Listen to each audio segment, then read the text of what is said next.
বাবা আর মা, তোমাদের কথা ভীষণ মনে পড়ছে। আমি ইদারিং কিছুদিন ধরে অনেক অসুস্থ। তোমাদের অনেক মিস করি। আমার হয়তো তোমরা মিস করো না মা। আমার কথা হয়তো তোমাদের মনে নেই। কি কষ্ট তোমাদের আমি দিয়েছি বুঝতেই পারি না।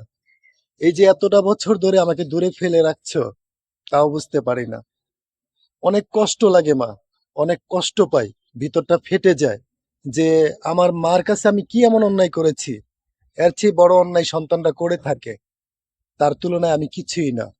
তাই বলে কি মা আমাকে ভুলে গেছো? ভুলে থাকাটা ঠিক করো নাই।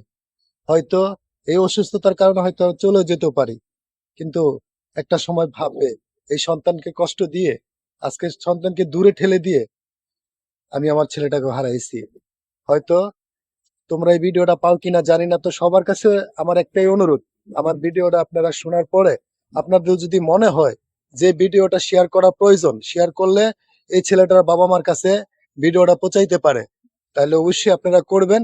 আমার বাবা মাও বুঝতে চাক যে আমি কতটা অসুস্থ আছি, কতটা কষ্টে আছি, সেটা যেন তারা বুঝতে পারে। সবার কাছে অনুরোধ, ভিডিওটা আপনারা শেয়ার করে দিবেন।